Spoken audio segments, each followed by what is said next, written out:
Hello everyone, welcome to the Light Mode channel पे आप सभी का स्वागत है।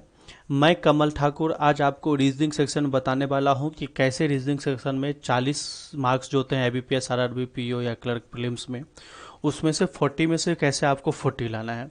तो जी हाँ, हमारे साथ बने रहिए इस सेशन में। मैं आपको बताने वाला हूँ कि रीजनिंग को कैसे क्रैक किया जाए। तो जैसे आप सबसे पहले पहला स्लाइड देख रहे हैं कि सबसे पहले मैं आपको इस पे डिस्कस करूंगा 5 way to achieve goals for an experience.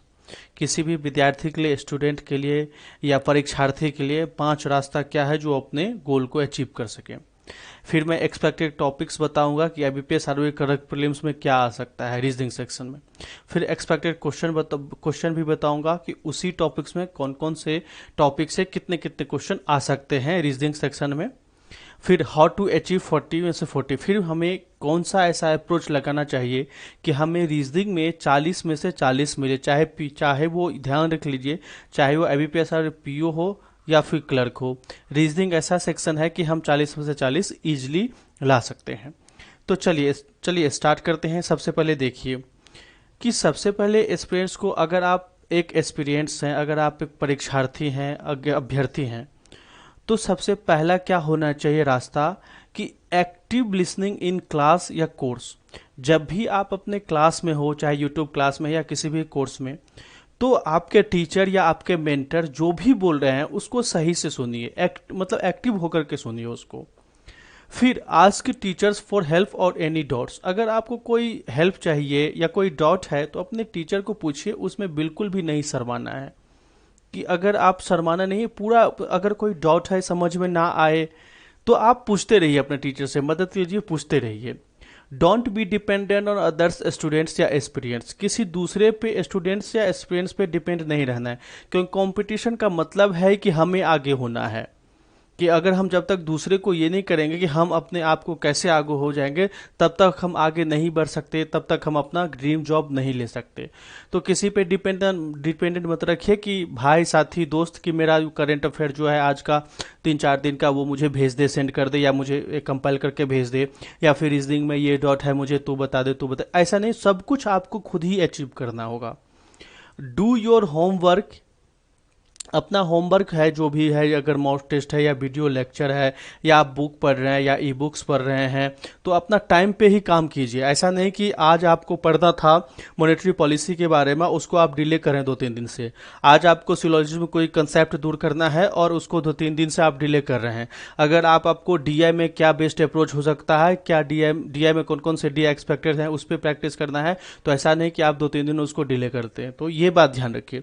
फिर इफेक्टिव रीडिंग एंड लर्निंग, ये बहुत ही इंपॉर्टेंट है कि कोई 4 घंटे पढ़ते हैं तो उसमें अचीव कर लेता है, कोई 5-6 घंटे पढ़ करके भी कुछ नहीं अचीव कर पाता। तो ध्यान रहे, आप 4 घंटे पढ़ें, 6 घंटे पढ़ें या 10 घंटे पढ़ें, तो उसका वैल्यू निकलना चाहिए। वैल्यू एक होता है ना कि हमने आउटपुट क्या, इनपुट अगर हमने दिया कि 6 घंटा लगाया, तो उसका आउटपुट निकलना चाहिए कि हमने उसमें क्या सीखा। तो ये बहुत ही जरूरी है, इफेक्टिव रीडिंग एंड लर्निंग, उसी हिसाब से आप पढ़िए। उसके बाद expected topic IBPS RRB PO या क्लर्क प्रीलिम्स के क्या हो सकता है रीजनिंग सेक्शन में। पजल और सिटिंग अरेंजमेंट, जी हाँ, ये आना ही आना है। सीरीज बेस्ड, चाहे नंबर सीरीज आए, अल्फाबेट सीरीज आए या अल्फान्यूमेरिकल सिंबल सीरीज आए, तो इस तरह से सीरीज बेस्ड भी आ सकता है।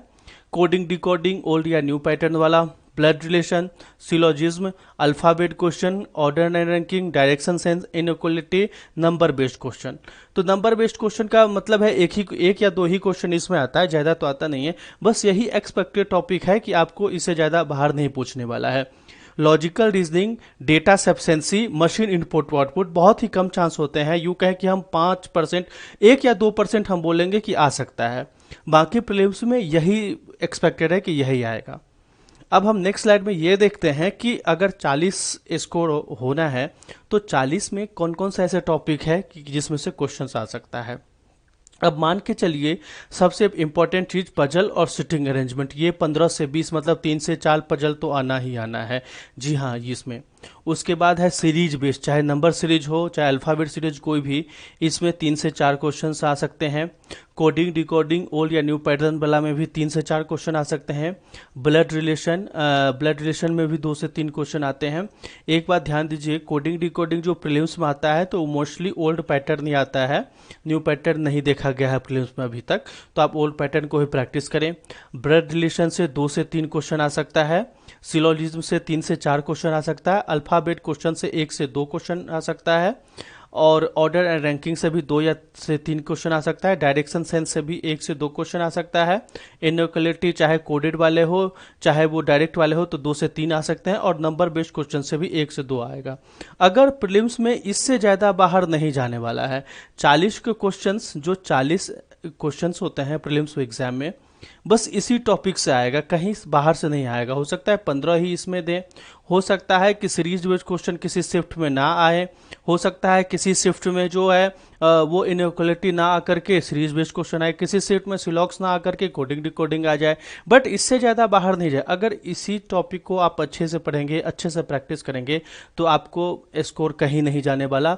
रीजनिंग में आप ये एक बात समझ के रख लीजिए कि आपको 40 में से 40 क्वेश्चन करना ही करना है। उसमें रिस्क लेना ही नहीं है कि हमें रीजनिंग में मतलब कि 30 ही करना है या 32 आ गया तो ठीक है जी, नहीं। रीजनिंग में पूरा का 40 का 40 लेकर के आना है। ये लाइट मोड का भरोसा है आपके ऊपर, और लाइट मोड आपको 40 में से 40 देगा, हम दिलाएंगे आपको 40 में से 40। बस हम आपको रास्ता दिखाएंगे, उस रास्ता को फॉलो कीजिए और आराम से ये अचीव होगा। उसके बाद अगर हम बात करें इसकी हाउ टू अचीव 40 में से 40 हम रीजनिंग सेक्शन में कैसे लाएं, मान लीजिए, तो सबसे पहले जो मैंने आपको टॉपिक बताया है उसी टॉपिक पे ही आएगा। तो analyse your self, analyse your self का मतलब हुआ अपने आप को आप एनालाइज कीजिए। अगर आप बिगिनर हैं तो आप देखिए कि आपको कौन सा टॉपिक आता है, कौन सा टॉपिक नहीं है, किस टॉपिक कंसेप्ट क्लियर है, किस टॉपिक में क्लियर नहीं है, तो अपने आप को एनालाइज कीजिए। आप अपने आप को ऐसे एनालाइज कीजिए आप कंपटीशन में है कि नहीं है। ऐसा तो नहीं है कि आप कंपटीशन से बाहर ही हैं, तो अपने आप को एनालाइज कीजिए। उसके बाद क्लियर योर कंसेप्ट डॉट्स, अगर आपको कोई डॉट्स है या कंसेप्ट में कोई डॉट्स है या कंसेप्ट है, तो कंसेप्ट में भी अगर कोई डॉट्स है तो आप उसको क्लियर कीजिए। अगर कोई डॉट है तो उसको क्लियर कीजिए, या कंसेप्ट में भी कोई डॉट है तो उसको भी क्लियर कीजिए। मेक अ प्लान, एक प्लान बताइए कि आपको किस तरह से पढ़ाई करनी है। जब तक प्लान नहीं बताएंगे तब तक कुछ नहीं होने वाला। कीप प्रैक्टिस करते रहिए, चाहे प्रैक्टिस ऑनलाइन मॉक कर रहे हैं आप या वीडियो लेक्चर सुन रहे हैं, कुछ में तो प्रैक्टिस करते रहिए। या PDF ही है आपके पास या वर्ड फाइल है तो उसका प्रैक्टिस करते रहिए। फिर प्रैक्टिस करने के बाद अपना टेस्ट जो है वो ओवरव्यू कीजिए कि आपको कितने में से कितने आ रहा है, उस कितने में से कितने आ रहा है। ये बहुत ही इंपॉर्टेंट चीज़ होता है टेस्ट ओवरव्यू, कि जब तक मान लीजिए आज आपने रीजनिंग सेक्शन में 40 आपने कोई मॉक टेस्ट दिया और रीजनिंग प्रीलिम्स में आपने 40 में से आपने 30 ही अटेम्प्ट करा, मान के चलिए बिगिनर हैं या फिर शुरू है तो आपने 30 ही अटेम्प्ट करा, तो एक तो एनालाइज कीजिएगा आपसे 10 क्वेश्चन क्यों नहीं अटेम्प्ट हुआ, पहला।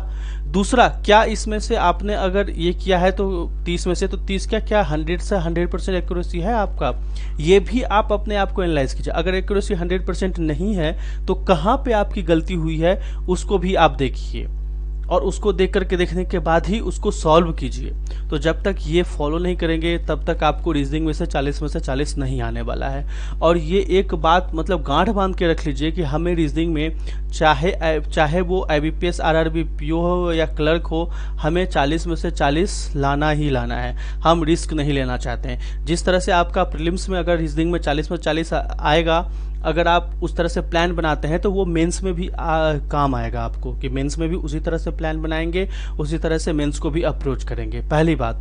दूसरी बात, सारा एग्जाम पैटर्न लगभग सेम ही होता है, चाहे SBI ले रहा हो, चाहे IBPS, चाहे IBPS RRB, तो ये कॉन्फिडेंस आता है आपके ऊपर कि हाँ सारा एग्जाम हम क्रैक कर सकते हैं। क्योंकि मैंने पहले ही बताया इस साल ऐसा आपको करना है कि 2-3 जॉब आपके हाथ में रहे। उसके बाद मैं आपको लाइट मोड पे रीजनिंग का जो भी होगा रीजनिंग का डॉट पूरा कराऊंगा, कि रीजनिंग में कोई भी ऐसा आपको ये नहीं आएगा डॉट कि हमें कोई सिलॉक्स नहीं आता है या फिर कोडिंग डिकोडिंग नहीं आता है या फिर कैसे करना है। उसके बाद भी देखिए, हमेशा याद रखिए कि 40 में से 40 तो हम कर सकते हैं, बट हमारे पास 40 मिनट होना चाहिए। ये भी है कि 40 मिनट 40 और 40 मिनट नहीं, आपको 20 से 25 मिनट में करना है। तो इसके लिए जब तक आप प्रैक्टिस नहीं करेंगे आपका स्पीड नहीं बढ़ेगा। बहुत सारे स्टूडेंट का ये क्वेरी आता है कि सर आज हमने टेस्ट दिया, मुझे 20 आया, मुझे 22 आया। अरे घबराना नहीं आपको, पहला दिन 20-22 आया ना, दूसरे दिन से 23-24 ऐसे करके डैश डैश डैश करके स्कोर आने लगेगा। आप एक महीने के बाद अपने आप को, अगर आपको 20-22 आ रहा है जुलाई में, मान लीजिए 3 जुलाई है आज, 20-22 आ रहा है, तो वो 3 अगस्त को वो आराम से 30-32 हो जाएगा, इजीली हो जाएगा। रीजनिंग स्कोरिंग गेम ही होता है किसी प्रीलिम्स या मेंस के लिए कॉम्पिटिटिव एग्जाम में। तो जी हाँ, इस बात को आप हमें फॉलो कीजिए जो हमने बताया उसी चीज़ को, कि रीजनिंग में हमें 40 में से 40 लाना ही है। किसी भी कंसेप्ट को ये नहीं कि तुक्के में आप उसको कर रहे हैं, सिलॉक्स में कोई आपको पता ही नहीं है, ओनली फ्यू वाला तुक्के में आप कर रहे हैं। पजल सेटिंग अरेंजमेंट को अटेम्प्ट करने का क्या होना चाहिए, कहाँ से हमें स्टार्ट करें, कहाँ ख़त्म करें, क्या करें, पहला। दूसरा, एग्जाम में क्या होता है, बहुत बार ये होता है कि मान लीजिए प्रीलिम्स में 40 क्वेश्चन हैं और 40 मार्क्स हैं, तो आपको एक चीज ध्यान देना होगा, इसमें से कोई भी क्वेश्चन ऐसा ना हो कि आप इसको स्कैप करें। नहीं, 40 नंबर लाना है तो स्कैप करने वाला कोई क्वेश्चन ही नहीं है, आपको 40 के 40 अटेम्प्ट करने हैं। फिर बच्चों की क्वेरी आती है कि सर पहले कौन सा टॉपिक अटेम्प्ट करें, क्या पजल हम पहले करें?